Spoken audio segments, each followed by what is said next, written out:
My name is Isabella Miller. I'm 27, and I've lived with my younger sister, Deanna, 25, for 2 years now. Our apartment in the city is modest, but cozy, and it has been our little sanctuary since she graduated college. Generally, we get along perfectly. Deanna pays her share of rent on time, keeps the living areas clean, and we each have our space. But the real challenge? Her boyfriend, Colton, 28. Colton had been around for about 8 months. Entrepreneur was the word he liked to throw around, but the reality was a little different. He spent most of his days lounging on our couch, glued to his Xbox, claiming he was working on the next big idea. I worked from home as a graphic designer, which gave me a front row seat to, well, his productivity, or lack thereof. 2 weeks ago, our mother, Margaret, 53, stayed with us for a week while the kitchen was being renovated. Mom is the kind of person everyone adores, sweet, thoughtful, endlessly giving. She cooked homemade meals, did laundry without being asked, and brightened the place with her presence. During that week, Deanna bunked with Colton on the pull-out couch while Mom stayed in Deanna's room. Everything had seemed normal until the day the world flipped upside down. I was at my desk, sketching designs, when I heard a scream echo from Deanna's room. It wasn't just any scream. It was that guttural, panicked kind that makes your heart skip a beat. I bolted toward her room and found her frantically pulling drawers open, scattering jewelry across the floor. "My jewelry! It's gone! All of it!" she yelled. Her hands trembled as she rifled through her collection. My sister's tennis bracelet, a pearl necklace she'd gotten for graduation, sapphire earrings, and her grandmother's ring. Easily $8,000 worth of valuables. Colton appeared at the doorway, frowning. "Babe, when did you last see them?" I don't know. I don't wear the good stuff every day," she said, panic-stricken. Then her face changed, an expression that made my stomach drop. "Your mom was in my room," she practically screamed. "She stole from me." "What?" I froze. "Deanna, that's insane. Mom wouldn't Who else could it be?" she shot back, gesturing wildly. "The apartment wasn't broken into." Colton, ever the opportunist, chimed in. "I hate to say it, but the timing is suspicious." I looked at him, really looked. There was something off in his expression, just a flicker of smugness that made me uneasy. I stayed silent for a moment. Then I said calmly, almost casually, "Check Colton's pawn history." Dead silence. "Excuse me?" Deanna spun on me. "Before you accuse Mom of being a thief, maybe check if anything's been pawned recently?" Colton's face went red. "How dare you? I've been nothing but supportive." "Then you won't mind if we check," I said, steady. "This is ridiculous." Deanna's fury boiled over. "Colton would never. Your mom was alone in my room for days." I clenched my fists. I wanted to scream, to punch something. But instead, I left her room with a composed exterior and made the first call, Mom. "Mom," I said carefully, "Deanna thinks you stole her jewelry." Her voice cracked with hurt. "Isabella, I never even touched it. I thought Colton was just tidying while Deanna was at work." Tidying. That small word gnawed at me. I hung up, but I couldn't ignore the nagging suspicion. Something didn't add up. By the end of the day, I was digging through pawn shop records online. Many shops post inventory. Some even have footage. Hours passed in a blur of scrolling and clicking, and then I found them. Vintage sapphire earrings, $600. 14K gold tennis bracelet, $200. Pearl necklace with silver clasp, $400. All sold within the last 2 weeks. All in different shops across town. And the kicker? One shop had security footage on Instagram showing a satisfied customer that very day. There he was, Colton, holding Deanna's grandmother's ring, grinning like he'd just pulled off a heist. I printed everything, screenshots, receipts, footage timestamps, every piece of damning evidence. When Deanna came home that evening, I waited. She opened the door, and before I could speak, she said, "You're going to see, Mom did this. I know it." I held up the folder. "Look at this." Her eyes scanned the documents. "These could be anyone's jewelry. You're trying to frame Mom." I exhaled. "Deanna, that's Colton in the security footage, clear as day." She stared, disbelief etched on her face. "No, not him.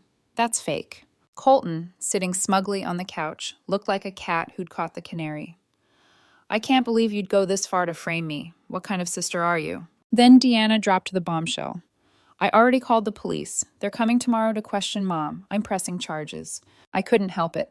I laughed, softly at first, Then a little louder.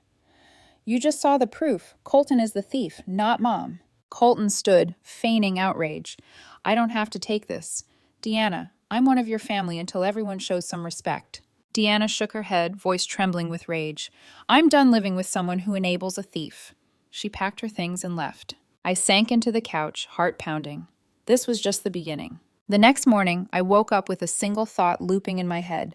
Colton stole from my sister.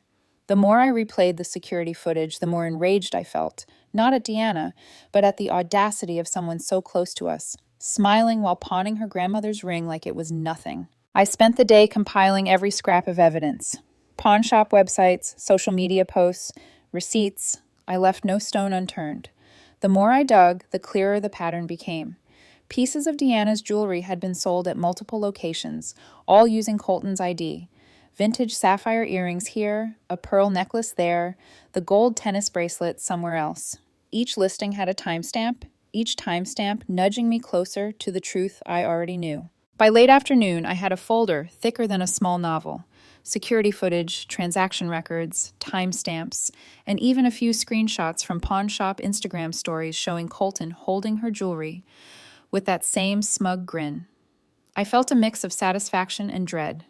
Satisfying, because the evidence was irrefutable. Dreadful, because I knew what would happen when I confronted Deanna. When Deanna finally came home from work, I was waiting. My heart pounded as I placed the folder in front of her. Deanna, I began softly, look at this.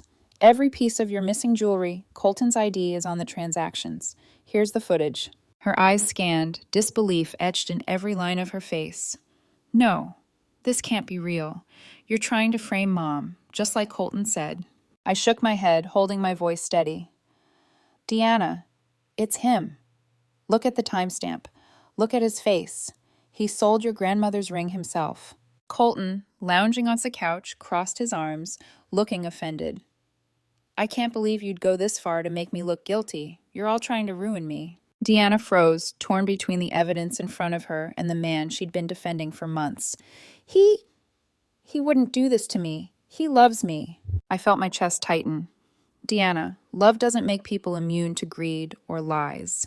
He's been taking advantage of you, and all of us. Mom had nothing to do with this. For a moment, the apartment was silent.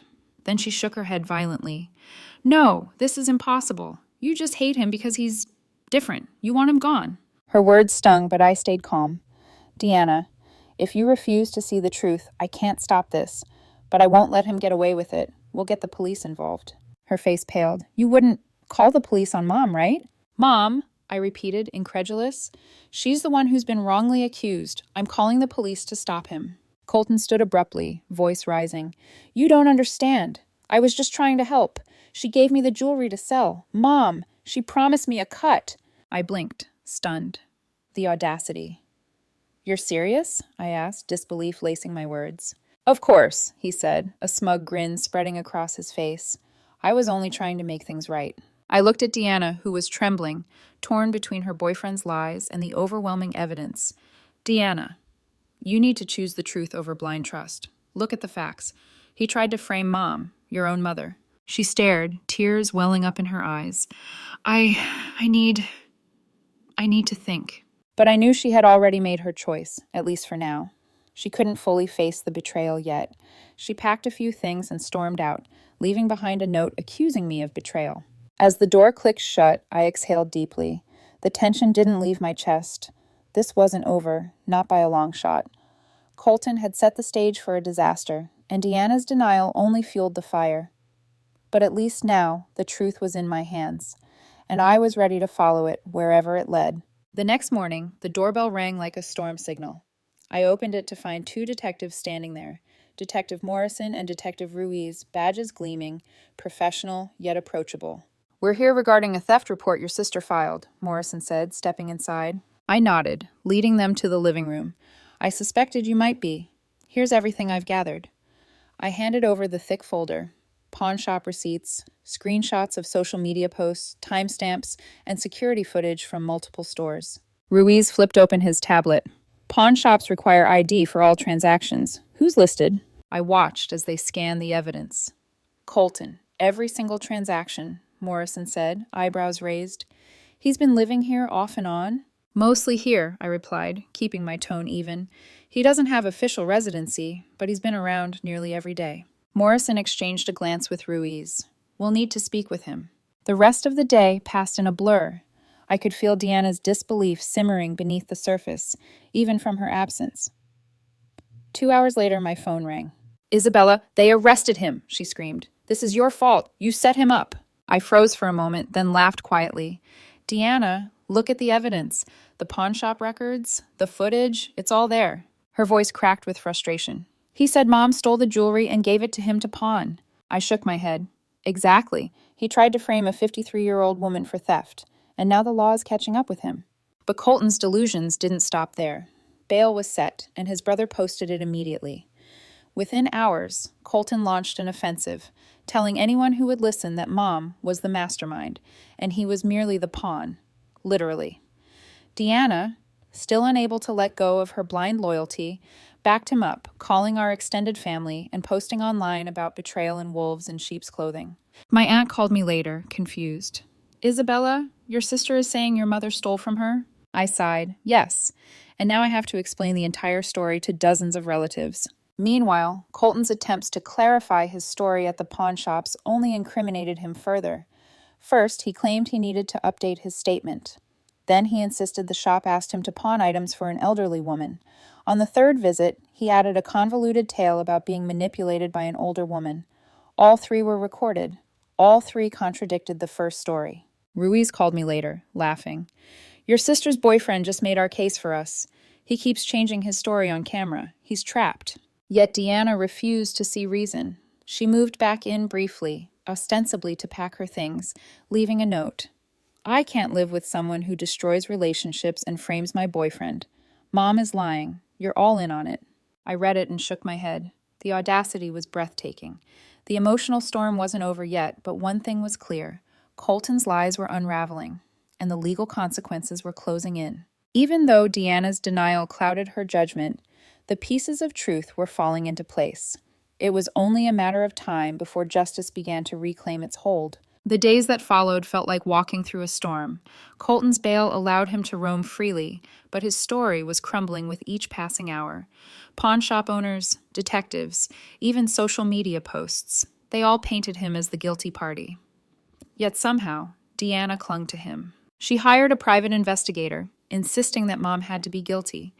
Isabella watched in disbelief as her sister's obsession grew. She demanded bank records, security footage from Mom's apartment, and called friends to testify about Margaret's suspicious behavior. The investigator quickly realized there was nothing to find and dropped the case. Deanna, however, refused to accept defeat. I know she's lying, Deanna said, pacing the apartment. You just don't see it yet. I'll prove it. I tried to reason with her, voice steady but urgent. Deanna, you're chasing a ghost. Colton pawned the jewelry. Mom had nothing to do with it. No, she snapped. This isn't over. I know she's hiding something. And that's when she made the mistake that changed everything. Late one afternoon, while Margaret was at her weekly book club, Deanna broke into Mom's house. Isabella's phone buzzed with a frantic text from the PI. Deanna is at your mom's place. This is bad. Mom, ever composed, returned home to find the front door jimmied open. She didn't confront Deanna. She stepped outside, called 911, and waited. The police arrived quickly, finding Deanna in the bedroom, rifling through the jewelry box. She had also taken photos of financial documents and caused about $2,000 in damage trying to force entry. Where's my stuff? Deanna screamed, ignoring officers' commands. She's the real thief. This is a setup. The police were unimpressed. Deanna was arrested for breaking and entering, and the destruction of property added to the charges. Isabella watched the scene unfold, a mix of sorrow and vindication churning in her chest. Meanwhile, Margaret remained calm, dignified. Her heartbreak was palpable, yet her integrity shone brighter than ever. Isabella felt a deep swell of pride for her mother, even as she mourned the family fracture caused by blind loyalty and obsession. Her father flew in from out of state, a quiet man whose presence commanded attention. He bailed Deanna out and sat her down, laying out every piece of evidence.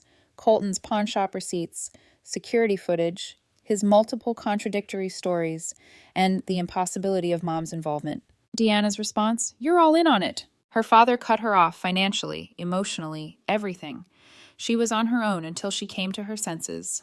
The trials were looming, and the family braced for justice to take its course. Through it all, Isabella reflected silently.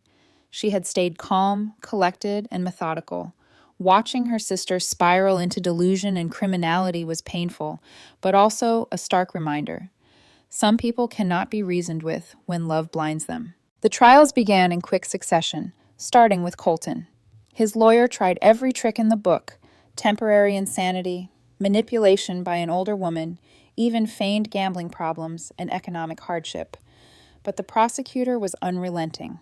Pawnshop records, security footage, and his 3 contradictory stories on camera left no room for doubt.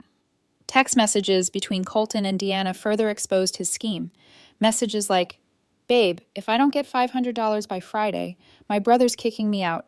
Your jewelry just sits there. You never wear it. It's not like you'll miss it." The evidence was damning. The verdict was swift. Guilty on all charges. Colton was sentenced to 2 years in prison, 3 years of probation, and ordered to pay restitution for the stolen jewelry. Justice had been served, but the aftermath was far from simple. Deanna's trial was shorter and more straightforward. Breaking and entering is hard to defend when the defendant is caught in the act. Her lawyer tried arguing emotional distress and a belief that she was recovering stolen property, but the judge saw through it.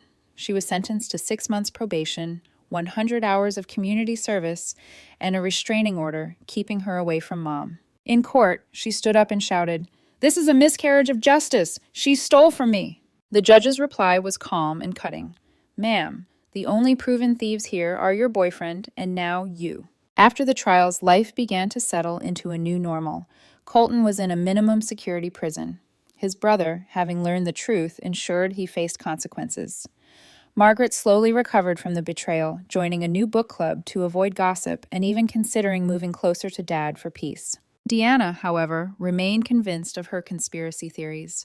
She moved in with a friend from work, continued posting online about injustice, and lost most of her social circle as the details of the trials became public.